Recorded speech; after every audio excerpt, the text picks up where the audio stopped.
नमस्कार दोस्तों, stock market studies में फिर से एक बार आपको बहुत-बहुत स्वागत है। तो आज मैं फिर से आपके सामने कुछ इम्पोर्टेंट कंपनी का अपडेट शेयर करने वाला हूँ, तो वीडियो को पूरा लास्ट तक देखिएगा और अभी तक अपने चैनल को सब्सक्राइब नहीं किया तो ज़रूर कर लीजिएगा।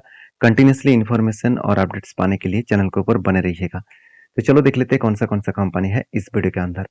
फर्स्ट जो कंपनी है उसके नाम है एसआरएफ।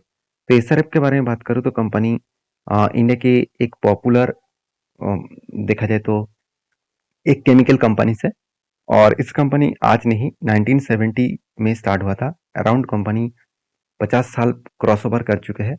तो इतना पुराना कंपनी है और कंपनी टेक्सटाइल इंडस्ट्रीज के साथ, केमिकल इंडस्ट्रीज के साथ, पैकेजिंग इंडस्ट्रीज के साथ और एल्यूमिनियम फॉइल्स और अदर्स पॉलीमर्स के ऊपर कंपनी प्रोडक्ट को बनाते हैं। और इस प्रोडक्ट बनाने के लिए जो केमिकल्स का डिमांड है वही यही कंपनी सप्लाई करते हैं। तो इस कंपनी के ऊपर मैं हमेशा बुलिश फील करता हूँ और एज ए लॉन्ग टर्म के लिए भी इस कंपनी के ऊपर मैं कंटिन्यू जरूर करता हूँ। क्योंकि कंपनी के ऊपर एक एवरेज का डेटा अगर मैं बात करूँ तो एवरेजली कंपनी का जो रिटर्न मिला वो 30 से 40% के आसपास।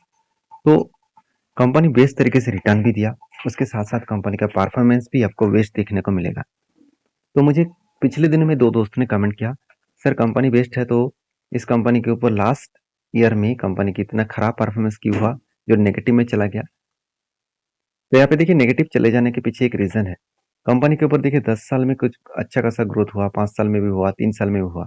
तो कंपनी अभी तक इतने टाइम तक केमिकल का जो मार्केट में डिमांड था वो बहुत हाई डिमांड था।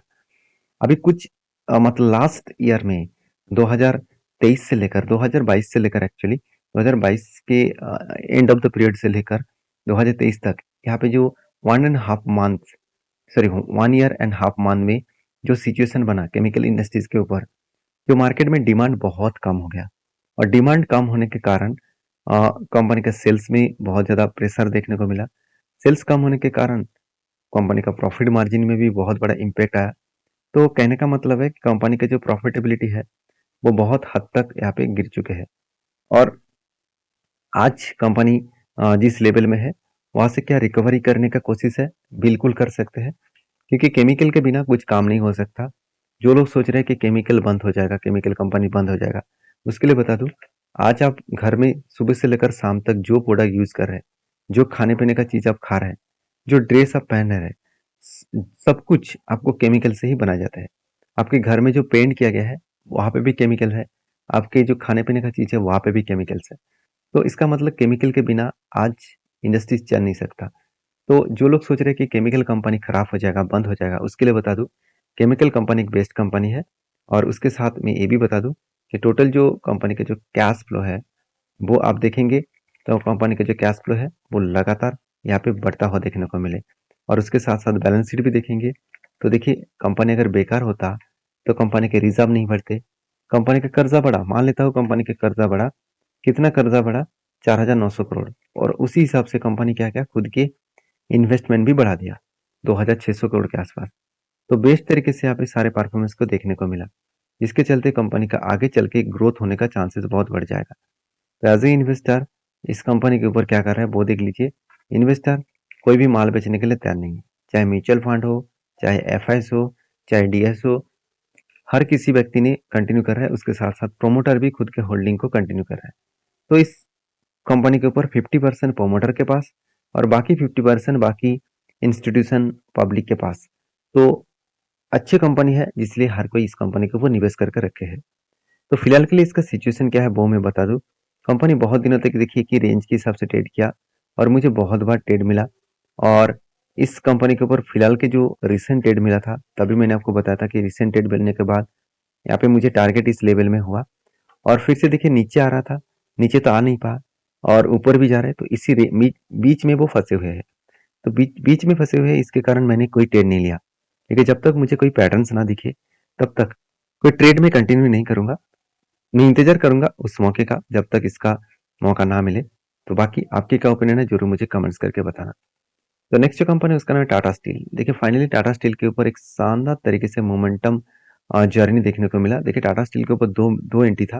पहले एंट्री यहाँ पे बना था, यहाँ पे shoulder cum sorry cuff with हैंडपटन्स बना था, फाइनली ब्रेकआउट हुआ। उसके बाद ब्रेकआउट कंफर्मेशन यहाँ पे हुआ। तो मैं इंतजार किया, जब रिटेस्ट किया तब मैंने एंट्री लिया और देखिए धीरे धीरे करके वो टारगेट को अचीव किया। तो ये तो फर्स्ट एंट्री था। सेकेंड एंट्री फिर से मिल चुके हैं, जो यहाँ पे मुझे मिला है कप विथ हैंडल के हिसाब से। और यहाँ पे देखिए फिर से ब्रेकआउट हुआ और ब्रेकआउट कंफर्मेशन भी हुआ।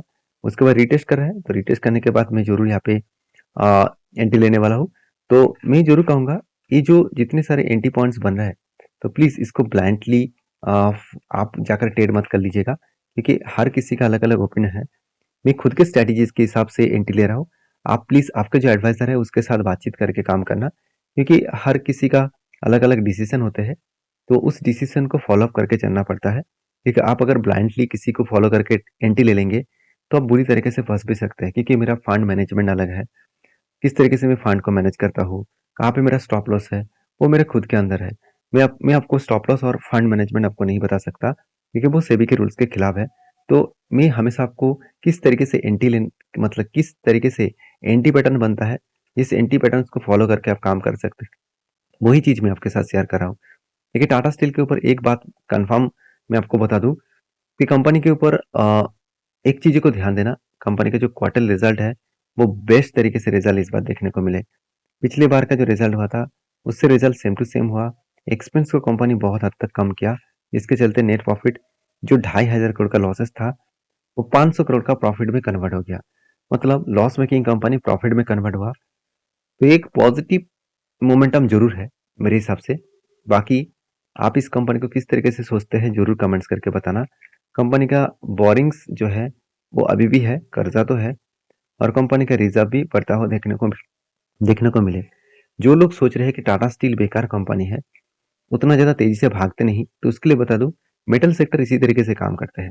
मेटल सेक्टर के ऊपर आप काम करेंगे तो आपको पेशेंस बहुत ज्यादा होना चाहिए, क्योंकि इस सेक्टर में बहुत ज्यादा वोलेटिलिटी है, क्योंकि ग्लोबली मार्केट के ऊपर डिपेंड करके कंपनी काम करता है, जिसके चलते बहुत ज्यादा अप्स एंड डाउन वोलेटिलिटी आपको देखने को मिल जाते हैं। तो बाकी इस कंपनी के ऊपर एज ए इन्वेस्टर, प्रोमोटर से लेकर एफआईडीएस पब्लिक, हर किसी के पास आपको इन्वेस्टमेंट आपको देखने को मिल जाएगा। तो बेस्ट तरीके से यहाँ पे इन्वेस्टमेंट और ट्रेडिंग आपको देखने को मिला है। तो मैं जब एंट्री लिया तो मैंने आपके साथ भी शेयर किया, क्योंकि आपको भी सीखने को मौका मिले किस तरीके से पैटर्न्स को, किस तरीके से फंडामेंटल्स को रिसर्च करके काम किया जाता है। तो बाकी आपके क्या ओपिनियन है जरूर कमेंट्स करना। उसी तरीके से और एक स्टील कंपनी है जो इंडिया के नंबर 1 कंपनी है, जिसका नाम है जीएसडब्ल्यू स्टील। इसके ऊपर भी एक शानदार तरीके से एंट्री है, वो मैं आपके साथ शेयर करूँ। तो यहाँ पे देखिए क्या बना, कप विथ हैंडल पैटर्न बना, और देखिए 2 बार हैंडल पैटर्न बना, फाइनल ब्रेकआउट हुआ। ब्रेकआउट होने के बाद देखिए कंपनी बहुत दिनों तक वेट किया। तो आप कहेंगे सर इस लेवल से टारगेट यहाँ तक कितना है? अगर टारगेट के बारे में बात करें तो 33% के आसपास टारगेट है, और मुझे नहीं लग रहा कि कंपनी 1 साल के अंदर अंदर वो टारगेट को अचीव कर पाएंगे। थोड़ा सा टाइम लग सकता है, क्योंकि ऑलमोस्ट जहां से कंपनी का एंट्री बना है वहां से लेकर आज तक देखो तो ऑलमोस्ट 8 मंथ हो चुके हैं। तो मुझे लग रहा है कि 1.5 से 2 साल तक लग सकते हैं। तो दो डेढ़ मतलब 1.5 ईयर्स अगर लगे तो एक अच्छा खासा टारगेट तब भी मिलेगा, क्योंकि कंपनी लाइफ टाइम हाई के ऊपर है। तो इसलिए कंपनी थोड़ा सा संभल कर काम कर रहा है, क्योंकि कभी कभी होता क्या है कि जब भी कोई लाइफ टाइम हाई के ऊपर ब्रेकआउट करता है तो थोड़ा सा कंपनी जो है कंफ्यूजन में होते हैं कि बायर उसको ऊपर लेके जा पाएंगे कि सेलर उसको नीचे लेके आएगा। यही कंफ्यूजन के कारण जिसमें दम ज्यादा होगा, मतलब बायर के दम अगर ज्यादा होगा तो उसको ऊपर लेके जाएंगे। तो यहाँ पे वॉल्यूम किस तरीके से वो देख लीजिए। जब भी वो अपटेन में जा रहा है तो वॉल्यूम ज्यादा हो रहा है, तो उसके बाद फिर से यहाँ पे अपटेन हो रहा है, वॉल्यूम ज्यादा हो रहा है, इसका मतलब यहाँ पे अपर साइड में जाने का वो हायर कोशिश करेंगे। तो बाकी इसकी क्या ओपिनियन है आपके, जरूर मुझे कमेंट्स करके बताना। और कंपनी के ऊपर जो यहाँ पे ट्रेड बना है और किस बेसिस में बना वो मैं आपको साथ शेयर कर लेता हूँ। पहले बता दूं आपको कंपनी का क्वार्टर रिजल्ट, जो इस बार हाईएस्ट सेल्स देखने को मिला पिछले क्वार्टर की तुलना से, मगर कंपनी का पिछले ईयर की तुलना से, पिछले क्वार्टर की तुलना से कंपनी का सेल्स कम हो गया। एक्सपेंस को कंट्रोल करने के बाद कंपनी का नेट प्रॉफिट कंटिन्यूसली एक रेंज के ऊपर मेंटेन हो रहा है, जो 470 करोड़ से 2400 करोड़ के आसपास। तो कंपनी अच्छा खासा यहाँ पे नेट प्रॉफिट को मेंटेन किए। उस बेसिस में कंपनी का जो कर्जा है वो थोड़ा सा बढ़ चुके हैं। कर्जा बढ़ने के बाद भी प्रॉफिट हो रहा है, एक अच्छी बात है।